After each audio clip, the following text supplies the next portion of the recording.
this team. In 1 year, they have made the growth from challenger scene to second place in Europe. Now, challenging TSM here in a tiebreaker to go to quarterfinals with 5 players who have never been to Worlds, and I just think that's exceptional. Well, the draft has started and already TSM have made a minor change. Callista has missed her spot in the first ban slot, but she's back in on the second. But Jana Lulu being banned early tips hands very heavily for this early stage of the draft.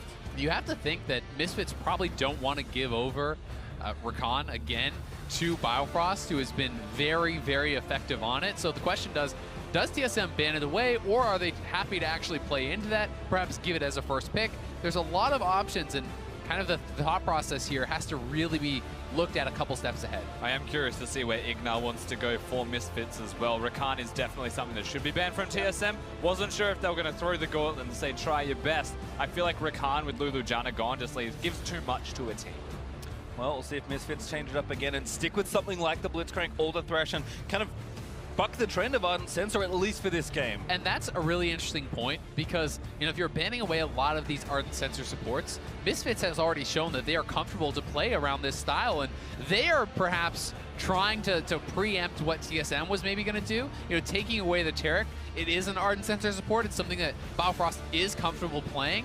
And now, for them, do you go back to something like the Nami, where they did not have success against Misfits in their first game? Do you go for something like the Karma? Or is Biofrost perhaps even pushed off an Ardent Sensor support altogether? Yeah, it could force a weird support for TSM. I was hoping that it wouldn't be a Sejuani here as well, just quietly. Svenskeren could have picked Gragas, which is good into Taric, just, dispersing them all whenever Taric presses the ultimate. Not going to be the case here. They've changed it up, and very quickly. The trust in Kog'Maw, though, here for TSM. That's their next pick. We could be back into the Nami Kog'Maw once again. This is how Misfits actually beat TSM in game number 1 of their series. Many days ago, last week, they actually were able to defeat that, and famously Doublelift starting very kind of greedy play, with the not Warlord's Bloodlust. He goes for the Fervor, he goes for a Cull instead of something with a little bit more HP, a little bit more defensive stats, and they did get taken advantage of, and it was the Gragas of Maxlore that was going bot lane, that was ganking Doublelift, and they put them very far behind. And I think probably the toughest part for TSM here with Xayah Gragas taken there for Misfits is that TSM, they need to know what their support is probably right now, because they're going to keep losing bans in Phase 2 if they don't take it. Yeah, I certainly think they have to lock in their support now. I'm guessing it's Nami or the Karma. Karma is an option as an Ardent Sensor support, and they are going to not go to Nami. I think this makes some more sense. A, because you actually have a little bit more support with those shields. It is more protection. While I do think Nami is stronger in lane than the Karma helps to enable you in the team fights more than the Nami, and that's really where TSM struggled last time. And it's still quite good as a pick into Taric. Getting the extra move speed whenever Taric tries to stun you may help in dodging that one out. So there is absolutely merit in the pick. I like Karma more than I do Nami, just for protecting the Kog'Maw, giving them a shield above all else. It's still a very awkward spot that TSM have placed themselves in. And we have seen the Kog'Maw be extremely effective, but we have not seen the Kog'Maw be extremely effective without a Lulu or a Jana, right? And that is what TSM is trying to go down, because this pick is so powerful when it is really backed up by these ultra-powerful shields and ultra-powerful peeling of the Lulu and the Jana and Karma. While it does offer protection, it's nowhere on the level of those other 2 picks, so we're going to have to see Doublelift positioning very well, navigating these team fights very carefully, or you certainly can get taken out. Well, having a major threat in the middle lane as well, so that Kog'Maw isn't just the focal point. It's not going to be a 1-carry composition. Bjergsen, Syndra is there, but I would almost prefer something like a Corki to be that second extra threat that can be auto-attack based, can get something from the Ardent Sensor. And I think that that's exactly the kind of pick that Bjergsen might be going for here. I think it fits well into the composition. But the issue with that is, if you go for the Corki, you're very heavily magic damage. And that is why they are going to be going for this Jace. But remember, TSM can still flex this top. It could be mid, it could be top. Misfits is going to have to select their draft without knowing which lane it will go in. And then TSM will be able to reactively do their last pick to try to get the most favorable possible matchup. Yep, it's a pretty wild pick there for TSM, one we haven't seen from them in quite a while, but Misfits, I think they know to finish standard. Maokai was banned, so not available as a tank, but Cho'Gath is, and Hansama does lock in his Oceania, old faithful back here in the mid lane for PoE. And I just love to see a tank that has heavy engage in the top lane for Misfits, because I think that Taric, when utilizing offensively, when using the ult offensively, you can really force fights and you can get the maximum value out of it. If you don't have a lot of way to start fights, then the other team can kind of disengage when you pop the ultimate and it can become so much less effective. This could be actually Karma mid. I was going to say, I just realized that if they really want to playmaker support for Biofrost, they can change it up. I think this is just Biofrost having fun, though. I think it's more likely to see something like the Trundle, even perhaps, in the top lane going over, but it could be the Jace top. So it is actually going to be Jace top, Ryze mid, so they're going to have to try to really bully out this Cho'Gath in this 1v1 in the top side. And this is so much pressure put on Hansor, because if you cannot get massively ahead of the Cho'Gath, I feel that Jace pales in comparison to the teamfight effectiveness of the Cho. And TSM wanted this. They banned Maokai and Cassiopeia, knowing Cho'Gath was the only real tank left available. They picked Jace, flexing it between lanes as well, and they baited Misfits into saying, you can have the Cho'Gath, we want to counter it, we want to beat you in lane. It will beat it in lane very early on. The question is, can Alphari still get to the team fights? And the question is, can Maxlore turn that around, right? The jungle interference sometimes can really make a big difference, and we've seen TSM 0 first bloods in 6 games throughout the tournament. If Jace gets put behind against the Cho'Gath, if Cho'Gath is able to outpace the damage with early Ninja Tabbies, early Bramble Vests, even the 1v1 can become a struggle. And from there, Jace offers almost nothing. You must win your lane. Well, coaches will shake hands with each other for the last time in this tournament, as Misfits and TSM are playing a very monumental tiebreaker. I mean, already day one just shook things up with Fnatic's Miracle Run, but as far as impact goes, I mean, 2 regions are really at stake here, both NA and EU. One of them will walk away disappointed, and is it Misfits, is it the world's rookies that push it through, or is it North America's veterans, the most dominant team that finally find themselves in an early game and push through to a win? And trying to be the first North American team to get into the quarterfinals as well. They broke the first curse, now they're gonna break the second. We'll see if they can get it done here, but oh boy. This is gonna be one for the ages. I think no matter what happens, this will be epic. Certainly will, and this is a game that is going to be remembered by European and North American fans, regardless of the result, for so long. There's such a fierce rivalry between these 2 teams and between these 2 regions. Power of Evil touting himself as the kryptonite to TSM. You know, taking them down previously in the past on UL, again beating them earlier in the group stage when they were not expected to win at all. And we have to remember, despite the earlier victory for TSM, it was Misfits with a massive early game advantage. A little flare flashing here. Sven and Hornso just trying to get some vision in. Double lift to meet Hansama here behind Biofrost, although Ignar also in the area. It's not bad, actually. The early aggression. Both will get a recall off and they'll be okay. What we are looking at, though, through the early stages of this game, Hornso walks in, tries to find Maxlore at the blue buff, and that's the place we have to start this conversation off with. Maxlore will be on the opposite side of the rift, most likely getting a full leash towards the red buff, means that he'll be slightly ahead of Svenskeren on the opposite side of the map. But with the way TSM are currently posturing, I'm not sure if it's an early blue buff steal at level 1, or if he is going to go back to his red. Yeah, and I'm thinking it's looking much more like that blue buff steal. We'll see what they decide to go for. I think, especially now that he's still here, it is going to try to be that invade for the blue buff steal, and they will try to make an advantage out of that. We'll have to see what the response is going to be, though, from Maxlore. This has been spotted out, so Maxlore can simply go from his red to TSM's blue and try to equalize through that, but jungle pathing does become more interesting in these kind of games. You have to be able to adapt. You have to be able to think on the fly. And if you're TSM, here's the counterplay, right? Your bottom lane's a Karma Kog'Maw. It's going to push in at level 1. You immediately go towards the blue buff, try and place some vision. Maybe you push Maxlore away if he's going to rush single camp, but maybe you can just see him doing that and give Svenskeren extra time for even a gank on the opposite side of the rift. This is also very interesting from Sven, because he's actually basically saying, Maxlor is going to go to my blue, so I will get more from your side of the jungle than you will from mine. And the fact that Maxlor now has gone to this side of the jungle with 2 camps down means if Svenskeren can be defensive in his own jungle, can pick up his own red and blue, then TSM have gotten an early game advantage from the jungle passive. Yep, going to cover Haunter in top as well. Just smashes down the Scuttle Crab with Sejuani's E damage after the proc.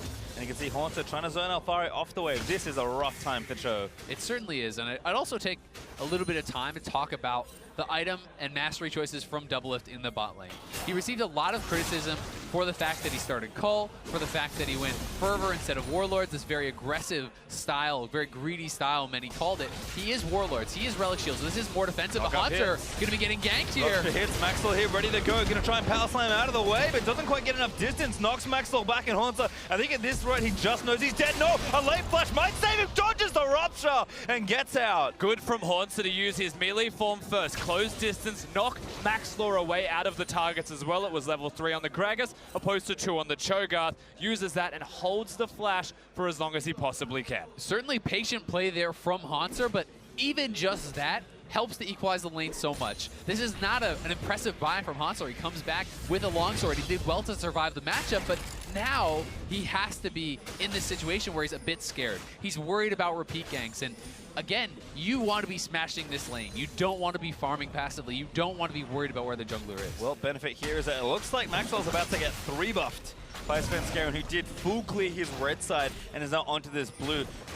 Absolutely no contest available because Maxwell's not in the area, so Svenskeren has a huge lead in the early stages of the jungle. Yeah, he certainly does, and this is a result of abstract pathing from Maxlor just that little bit, going towards top lane of all places. Not necessarily vertical jungling, it was more diagonal, trying to get a gank off. This puts Svenskeren with experience pretty far ahead. Especially, I think that experience is very important because if you can get to that early level 6 on Sejuani, you know, people talk a lot about the power in the team fights of the Sejuani, and I think that it does outpace that of the Gragas, but Gragas is stronger in the early stages. So the fact that Svenskeren was not invaded, was not harassed, was not pushed off of his camps, does bode well for him having a better game here.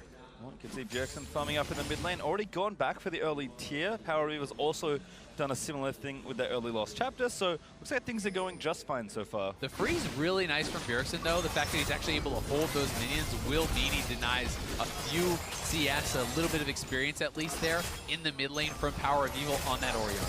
Ooh, root there on Bifrost, nice from Hans Sama, but Poke coming back. Doublelift actually taking it back, so TSM just happy to push the lane in, get their CS lead for now, although it has been evened up by Hans Sama with that big wave. And then looks like Doublelift returning with a dagger and a pickaxe as Sven is camping the top lane. Yeah, you can see he's actually trying to protect Haunter to allow him to push it in. Haunter's out of mana, so Svenskeren essentially needs to be here to prevent any sort of gank. He wants to be there in case the Gragas does show up. This is not really an aggressive move that they're trying to make. All right, you two. Ignite going in.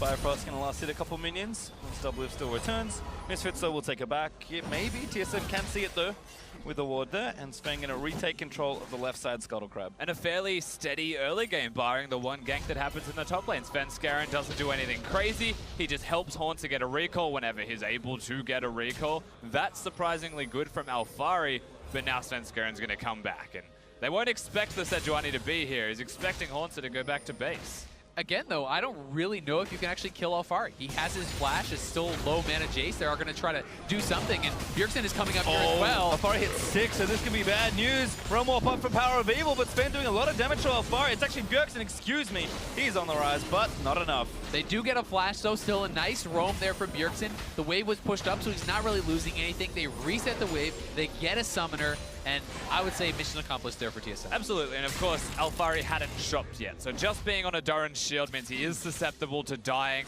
to any kind of gank. Bjergsen finds some free time to get up there as well. Doesn't help with his mid lane control, but he's going to be fine with timing to be able to go up there essentially for free. Trade back by Doublelift actually. Someone getting aggressive though on the Xayah, makes sense. He pulls the feathers back for a bit of extra damage. BF sword there actually for Hans Sama, so certainly has the early win as far as flat AD. Yeah, able to hold on a little bit longer in lane, get that preferential buy certainly will be helpful, but Doublelift is going to be rushing towards the range play. He has the pickaxe, he has an early dagger, he's going to be looking for that timing, and when you do complete it, you are such a strong point, especially in comparison to Infinity Edge users who generally need a second item. And even the Xayah, while I think you're stronger on one item with the Essence Reaver than you are with the IE, you still really want that second item to get the most from it. So you're starting to get the CDR, you're getting the crit for the mana return. That's where he's the strongest. Yeah, the one big benefit, of course, being the Ardent Sensor to compensate for spike timings will still be relatively strong, but yes, definitely looking for more. As much crit as a man can find. Double lift on the other side will spike sooner, as you mentioned, but a lot of that I don't feel like relates to anything directly. TSM, their early game, haven't been all that hot. No, it's been very, very poor. You know, they statistically are probably the worst early game team in the entire tournament so far. Their late game has been great, but you need to be able to get yourself there without being too far behind. And I would say that so far, you know, it is an early game gold lead, but when you're looking at the top side for Alfari versus Haunter, he already has his Bramble Vest. He's rushing towards Tabbies. He's gotten past a lot of the super early game struggles that you're normally supposed to have because of the gank from Maxlore. And then you're asking yourself, well, did Svenskeren get enough with the experience advantage, with the triple buff, to really outweigh that? And for now, I'd say no. Well, you can see at least Misfits do get the Ocean Drake as well, so kind of alleviating some of the gold lead that TSM have accrued, but a very close game. 8.5 minutes through, and no first blood has been given up by TSM just yet. They could get their first one of the tournament. They haven't got a first blood yet at Worlds. That's very tragic for TSM, but you're right. I mean, the slower start from Misfits, perhaps it is being nervous that this puts you into the quarterfinals. More patient play, more reserve play, but at the same time, Cho'Gath into Jace, you're expecting that to be slow from them. Orianna does not power spike in the early game. The Blitzcrank isn't there from them either. It's an Ardent Sensor user. You're expecting Misfits to start ramping up more around the 15-minute mark and try and stamp TSM down there. Yeah, I really agree, and I think that Misfits are very happy with this early game because, while yes, there is the double lift on the Kog'Maw, great scaling on that. Ryze has strong scaling as well, so does Sejuani. The scaling is very strong here, too, for Misfits, and I would say the biggest advantage is that of the double tank composition, is that of this Cho'Gath versus the Jace. Ooh, Sven actually going in onto Maxlore here. Alfari going to make it first, of course, but the stun is going to land. Good flash from Maxlore, and now Sven happy to take the summoner and leave. Now, he doesn't know where Bjergsen is, I think, which is why there was a respect flash paid by Maxlore. Benefit of the doubt that Bjergsen was there. He wasn't. He was close, though. And you always have to know that once you get hit by the passive there from Sejuani, the ultimate can follow that up. If Ryze comes in, then that's another route. That's such a big amount of CC, and NA Jace.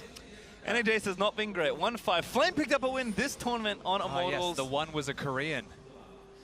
NA Jace. Well, we'll see if Haunter can truly buck the trend. Yeah. Here on the Jace pick. Important game here, right? And certainly not a successful pick for North America historically. Last year, Worlds famously, they really were failing with it in the top lane, although it was a very meta pick. North America never really was able to execute on the pick. They're sometimes able to get the lane advantages, but even with those, never really able to convert, never really able to find the snowball and close out a game. Well, Ignar poking his head around to take the blast cone away. Continue that pressure in the bot lane. We are at a point where Power of Evil has got a single item spike as well. He's gone for the Morellos. Shout out to the Not Nash's Tooth build. So he's gone for the 20% CDR in a single item. Again, spiking a little bit sooner, lacking in health, but increasing in damage basically from what the build's going to provide from all of the spells. I like that. It gives an opportunity for the team to work around the middle lane pressure. The fact that he can successfully clear minion waves because he's also level 9 and start trying to make a play. This is where it starts to kind of get hard for the Jace. With all this early armor, Haunter is sitting there shooting the Cho'Gath, and he's taking a significant amount of damage himself, even though Alfari is not really hitting his abilities. You really start to whittle yourself down, and the amount of sustain on a Cho'Gath can get to the point where you struggle to push him out of the lane whatsoever. Once going to try, certainly, although Maxwell has roamed his way back up through the lane to try and get this first blood. Oh, Rupture lands. Haunter maybe knows what's up. There's the silence in. Can now flash away. Has to do it quickly. Great flash knock back onto Alfari, but Maxwell, he wants to dive. Ulti's going to push him to safety, and Haunter escapes again. Haunter escapes again. Well done from him, but Maxlore's pathing has relieved so much pressure. It's actually a CS advantage for Cho'Gath, which is very, very nice. And we haven't seen Svenskeren really unleash the ultimate yet. He is level 8 on the Sejuani, but he's still just kind of farming it up, trying to get vision for his team, playing very passively, and you would like to see him get involved in some of these plays. And it may not have proven successful with the gank, but I appreciate that he went for a lane gank when you saw the vision everywhere except the lane for TSM. So the one place he could have went for a gank, he chooses, and it was mostly successful in that the teleport was used as well as the flash. Alfari can hold on to his. Now that gives a window of opportunity. Certainly does. And you have to give some credit as well to the fact that Sven's earlier topside visit did force the flash out of Gragas, because Maxlor had no flash for this gank, and if he did, maybe that's actually a dead Jace. Maxwell sticking around for a little while longer, but good ward from TSM spots that. Lane gank attempt from Svenskeren, but his double is getting aggressive in the bot side stun. Not going to land. A Hard Summer going to get rooted up by Biofrost, forced to use the Feather Storm. Double Lift just walks out from under a Hard Summer though, in onto Biofrost, trying to chip him back away. Lots of damage from both of these teams. Hansama gets the worst end of that trade, however. Ardent Sensor for the Karma means they're stronger, and they're trying to push that advantage. Yeah, and they're trying to take this advantage, take it into the jungle here. Bjergsen roaming down. This could be the first major fight of the game. Oh, red buff goes over to Maxwell. Now Early Svenskeren's got to book it, pass his way around the ball, does not want to get shockwaved. Yeah, Sven actually anticipating a very early smite coming out of Maxlor, so he tried to preempt it. He tried to time it so that it would come down second, but it's Maxlor who gets the better of him there and takes away the red buff. Yep, most Sejuanis will combo the auto attack when it's at 4 stacks with the smite, so he uses the auto attack and doesn't smite, or then tries to smite at the same time. So there's a mini delay there. It was a bit awkward. Nothing that he wanted, unfortunately. Red buff just casually to Maxlor. Yep, I will say though, for Bjergsen, this is a very strong point in the game. The initial completion of the Abyssal Mask against the 3 AP topside makes you very powerful. You can start playing a lot more aggressive. It's tough to get. Maxwell going to knock him back. Alfari makes it in with a blast cone. Bjergsen here with the Realm Walk, maybe trying to join in. Good juke out of the rupture from Haunter. And Bjergsen in support. Haunter really doing a good job absorbing this pressure, and he's actually building towards a Blade of the Rune King, it looks like, accepting that he cannot rush the armor penetration because the lane has not been as dominant as he would like. He's now going to have to go more for that 1v1 style, the percentage HP damage against this Shogath, and the lifesteal honestly didn't withstand all that returned him. Yeah, it's defensive, it's split push build for Haunter. He's going up against the Cho'Gath, so it's a very apt build nonetheless. Just means that his pressure when he's grouping up to Siege will be significantly lessened. It's also going to be really hard for him. They could actually be losing a lot of damage on this turret because TSM is on the bot side. Again, Maxlor up to the top side, playing around Alfari, going against the conventional wisdom in this meta of playing only to bot side, and so far so good with this red buff. They may actually be able to just knock down this turret straight up. Looks like Haunter's just going to concede control, even Power of Evil roaming up, so going to just have to make a trade here. It's a rushdown. We'll see if TSM can actually do this with their Unsensor, but not even close. No, they're not going to win the trade, but TSM have the numbers advantage. They had the opportunity to keep Svenskeren down here, but with how fast Misfits got that turret down, I don't think they can push for anything further. They'll take the Drake, though. It's a slight edge, perhaps. Yeah, and it's going to have to be one that pays off later, right? With that Mountain Dragon, you don't get any real combat stats. It's about, can you take an objective later with that? Can you rush down a Baron? Can you siege more effectively because of it?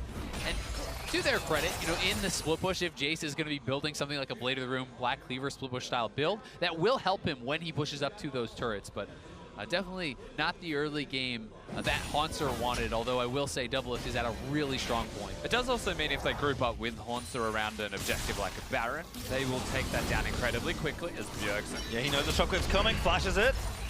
Dazzle also there from Ignar, so good for Bjergsen to get away. And again, such a surprisingly calm early game. Yes, Misfits especially are trying to be proactive, and now onto the Rift, they're actually looking to make a good leap for an objective here. You can tell the teams just don't want to give away too much early and spend even behind. Knows it's there with the ward in the back. Do TSM really want to make their stand here, though? Bjergsen is flashless, and Jace is on the other side of the map. They have moved up their Kog'Maw, and with that Rage Blade completed and the Ardent Sensor, Double is very, very strong, but certainly still susceptible to the engages of the Gragas, the Taric, and the Shogath. I guess the decision does go both ways. Hansama, the rest of Misfits, they choose not to commit to the Rift Herald.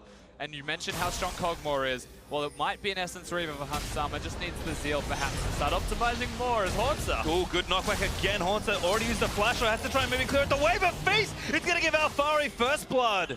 Level 12 Cho'Gath does an awful lot of damage. Power of Evil being able to roam, but Hunt somewhere. No, they're good. Just means the free first blood.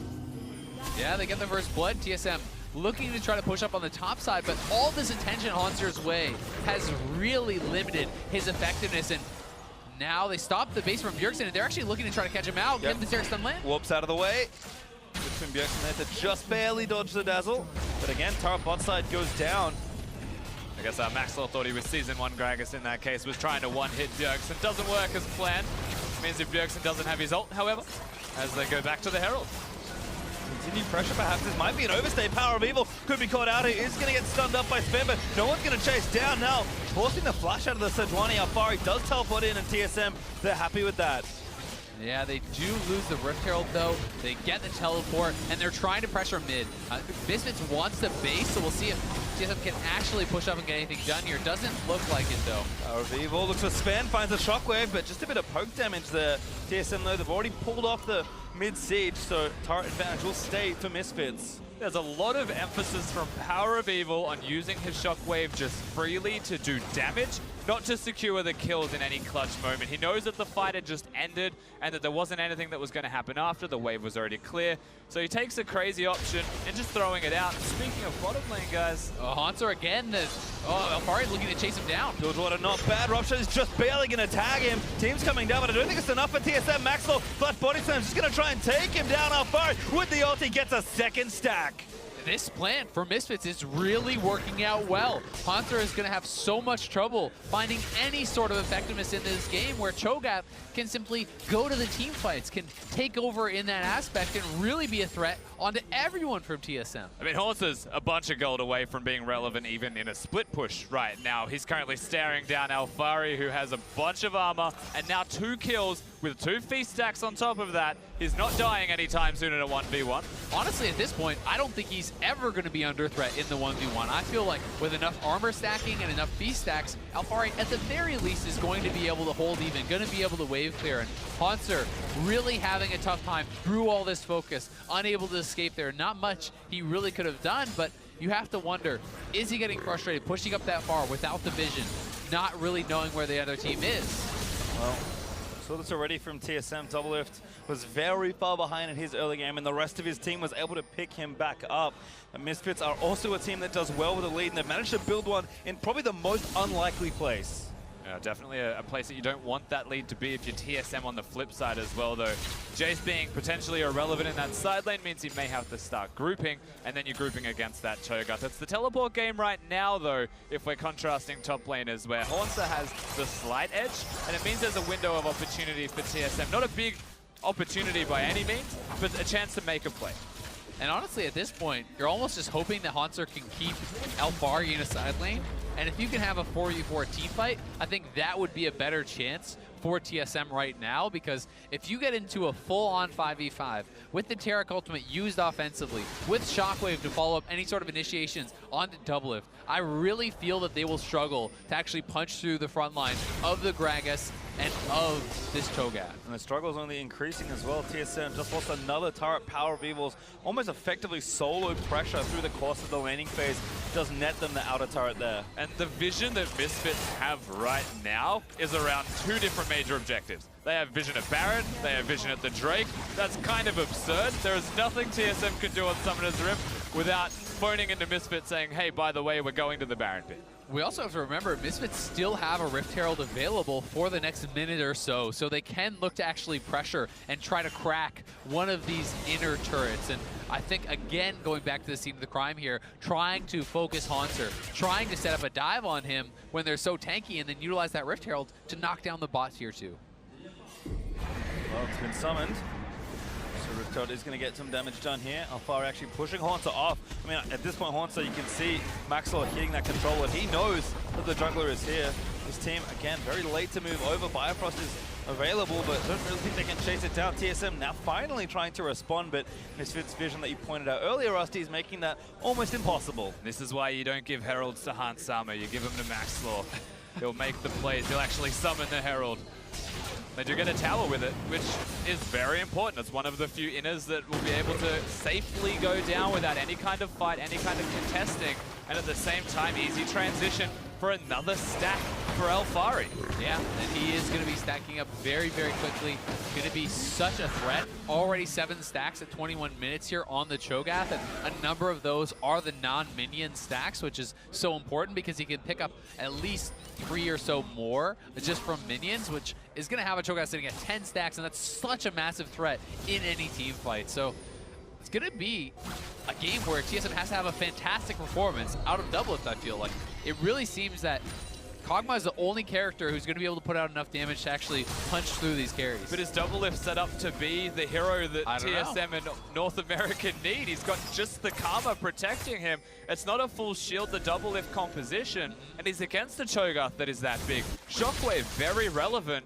I feel like those are the two things that might take him apart, but even his damage output against the Taric ultimate could be diffused. Exactly, and the Gragas engage is another thing that you have to be very worried about. If Gragas is body slam flashing in onto Doublelift with the Taric ultimate coming down, with Cho'Gath flashing forward, can TSM absorb that type of engage and be able to fight back when they are with this Jace who's kind of stuck in this position where he can't really be super effective in the team fights, but also doesn't have side lane priority. Well, I think at this point, like you said, TSM just kind of have to find either some picks or a 4v4 that favors them without Alfari coming in. Doublelift does have 2 items. Sven looking for Ignar. Good flash though from the Taric. Going to keep him alive. And Hansama getting aggressive, but Doublelift going to turn back around. Featherstorm forced out. Haunter actually walking over. Didn't really want to hang out on the side lane, but Power of Evil looking for the Shockwave forces 2 flashes. Really nice there from PoE. The flashes off both the solo laners there, and Misfits with another advantage. The 3rd straight time they're looking to try to get a fight here. Sven gonna get stunned up. Max Law ready to bop him back into the team. Perhaps, yep, does use it. Forces Doublelift away as well. That's Insta Sven getting out for the Taric ultimate. He's gonna move them forward. Sven's gonna almost get killed, but he somehow escapes Alfari's fist. Biofrost, though, maybe not so lucky. Gonna take the damage and have to be the sacrifice. They'll take the 1 kill, but major health advantages for all of Misfits. There's no feast, but there is a smite if they want to look towards the Baron pit. They have the vision control already established.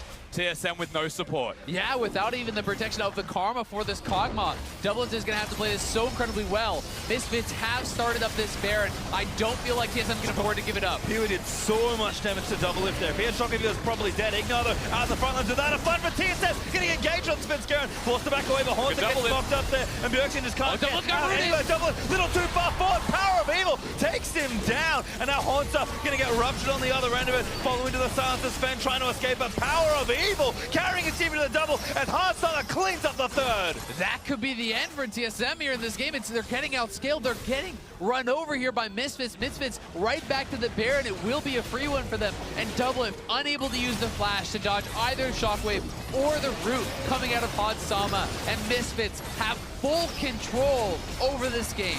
0 kills in this game for TSM. Hope is absolutely fleeting for the roster as Misfits are starting to run away with it. The Baron's big. They even get a feast stack for good measure on the Cho'Gath as if they needed anything extra. Power of Evil is putting in some serious work in these fights. Doublelift gets rooted in place by Hansama, I believe, which is a big part of this, why they're able to do relevant damage. Bjergsen is just so far away from his team. He's conceded the fight. They know it's over. Maybe they shouldn't have contested the Baron like that at all. Yeah, I mean, pushed out of the fight there by the frontliners. So much damage coming in from the backline as well here of Power of Evil and Hansama. Misfits' 2nd seed in Europe, looking to take down TSM, looking to go to the quarterfinals on this game. But 2 games in a row, they have had massive leads, and they have thrown them. We'll see if they can actually hold on to this, or if TSM can scrape back in. And last time Misfits had a lead and threw that one away, it was against a Kog'Maw, a very good late game scaling champion. Yes, the hope for NA is fleeting. The hope for TSM is starting to whittle away, but there is hope for any Kog'Maw composition. And Power of Evil is ready to end this game by the looks of things. He went death cap for even finishing his Leandry's maximum impact at this stage of the game. And that inhibitor turret just melts. Sven gonna dive back in, try and look for something, but Tarakol's gonna turn that off. And there's Alfari looking for the stack, but Hansama grabs the kill. I mean, this is looking so grim for TSM here. You have a split pusher who cannot win the 1v1. You're up against the Baron buff. Haunter could not be in a side lane, and TSM very clearly cannot stand up in the 5v5 right now. The gold lead is getting enormous. The mid lane inhibitor has been cracked, and Misfits, it feels, are very close to winning this game. Svenskeren just throws his body willingly at the enemy team and will be made pay for it. And suddenly he's going to be the reason 2 inhibitors go down so quickly as well, just by dying. It just doesn't feel like they have the wave clear though, right? You're in a situation where you need to force some sort of fight. You need to do something on this Sejuani because Rise and Kog'Maw and Jace at this point are not putting forth the wave clear, are not putting forth the threat onto the front line. And here is the engage. Very clearly they're looking for it as a 5-man team, but really not much of a chance of this working. The Taric ultimate very easily comes down and Misfits pick up an easy kill, multiple turrets, 2 inhibitors. I mean, it's fine to say, okay, we're looking for it as well. I can understand the decision, and I'm okay with that. It's the choice to dash forwards, throw the ultimate, knowing that the only person you can hit is Maxlaw. Hitting Maxlaw, realizing it was a mistake, and starting to run away as if he didn't know before that it was a mistake. Well, Misfits with that blitz with the Baron buff, able to take down 2 inhibs and push TSM all the way back, running out of room to play with on the Rift, and certainly running out of breath. 10,000 gold pretty much also up for Misfits, so they are 1 push away, likely this one, of sealing themselves a spot in the quarterfinals. And they've played such a strong game here. Great game plan, attacking the Jace in the top lane. No advantage was able to be gained up there for TSM whatsoever. Maxlor rendered this Jace pick completely useless, and TSM have one last chance. They need a miracle fight here. They're going for it very soon. There's the stun actually lands in onto Maxlaw. Damage not enough though. Taric all burnt. Inhib turret does go down. Power of Evil threatening with the shockwave. Haunter, he's going to get himself stunned, but no follow-up CC there from Misfits. And that's good for Misfits. They slow play the game. Inhibitors, dead mid and top mean minions start to crash, and now they look for it. They have to fight for this inhibitor though. TSM cannot afford to give up a triple inhib with this disadvantage, and they're looking for it. Oh, Sven is that very could be low. a beast. Sven forced to flush out of the way. Doublelift doing what he can. Warmong's will kick in eventually. Sven getting to bring it back with a huge stun. Everybody flushes out of the shockwave though. And TSM, they have to go now. I think this is their only chance to try and hold this game. Their engage is just so weak though. I don't know how they go forwards. Misfits just play the game slow. Nexus being threatened by super minions right now. It should just be 3 inhibitors clean. Can't grab it, and there's the initiation again from the rest of Misfits, now surging in towards the Nexus turret. There's already 1 dead. This looks like a game. Misfits are going to expose the Nexus. TSM, perhaps 1 last hurrah. They have to do something now. It's the only chance. You will be just completely run down by the 6 super minions spawning at a time, but Misfits playing it too well, playing so patiently. Alphari with the double Ocean Dragon is regenerating back up, and I think it's all over but the crying for TSM. Yeah. TSM holding on, all but defeated, and it feels like mental as well as here they go. Here we go, Maxlaw is going to get stunned, but Bjergsen is getting taken down by Hans Summer. Root is good on to do, but Dolan actually still dealing decent damage. Flash face, Power of Evil grabs on as Hans Summer seals the kill onto Doublelift. TSM down 2, looking to defend, but I don't think they can. No, 40 seconds on Kog'Maw. Svenskeren has to face. The minions are crashing. They want to end it now. I love it from Ignar, popping the ulti, ready to go and going to try and win themselves a fight. Haunter looks to assassinate Hans Summer, but he does just get it. Svenskeren able to get it. Oh, TSM actually may have fought their way barely out of this. I mean, there's too many minions. They're crashing in. The Nexus is dying to all these super minions, and Misfits are going to do it. They're going to rush the Nexus. These world's rookies, these upstarts with the Nexus open. These Misfits push themselves straight into the quarterfinals. And there it is. An EU beats NA on the day. Not just once, though. TSM may have beaten them in the first game this time. But revenge is there for all of Europe, it seems. Elation for Misfits, for Europe, and agony in defeat here for TSM. Again, out in group stages in Worlds 2017. Last year, same roster, high expectations, not able to get past groups. This year, the draw of a lifetime they felt. People talking about how strong TSM was and how weak this group would be. And the team, Misfits, that was expected to go 0-6 in this group, ends up being the team that knocks TSM out of the entire tournament. I think living up to their name, Power of Evil with a big smile on his face, continuing to be the kryptonite for Bjergsen and TSM. And what an amazing story for Misfits.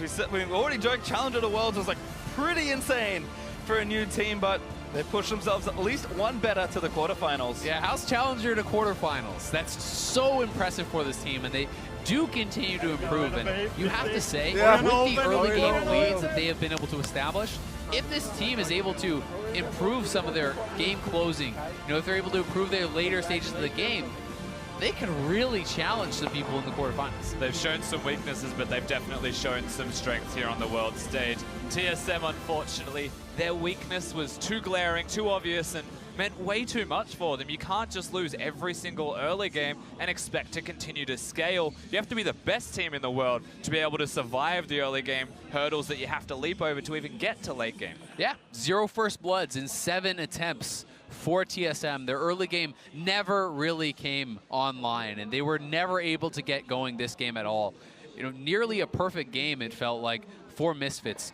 2 kills at the very end for TSM, 1 turret to their name, but the Jace pick was always going to be what the game was centered around. We talked so much in draft and in the early game about how you not only have to go even, you have to smash lane, you have to get a massive advantage, and it just felt like Maxlor and Alfari were more than capable of answering that. I think it makes sense given what TSM's strengths have shown. Haunter had a great tournament for himself.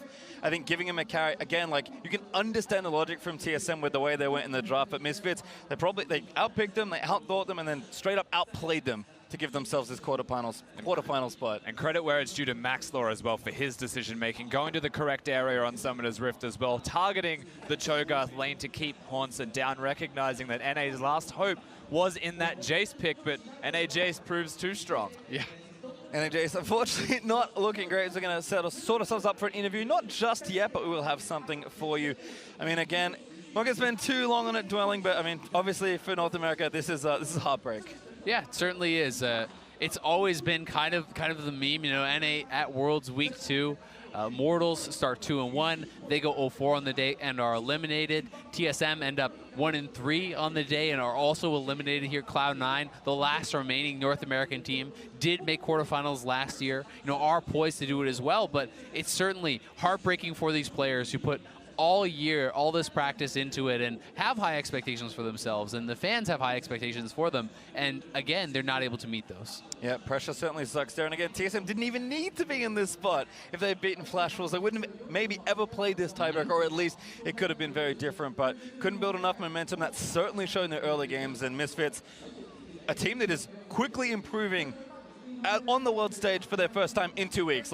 That sentence should not be a thing, but that's where we are now. Yeah, you have to give credit to Misfits for improving every single game, every single day that they competed in, and that just goes to show what group stage can do for these teams, right? Flash Wolves getting the 1 upset victory, able to change the pace of this entire group. That's all it can take for you to go from top 2 down to the bottom 2, and it proves to be one of the big reasons why TSM had to play this at all. Yeah, and a lot of it, to me, is about adaptation, right? When you look at WE topping this group, coming in with the Caitlyn, smashing early games in their couple games here today, really looking dominant with a new pick. When you look at Misfits, also bringing new picks, despite the fact that the Blitzcrank Yasuo did not work, getting a massive advantage in the early game, bringing in the Thresh and getting a win with that, really trying to up their game and show new styles, and it gets them out of the group. Well, certainly looking good as Misfits Gaming are ready for the quarterfinals in their first international tournament. So let's head over to Shox and hear from their jungler.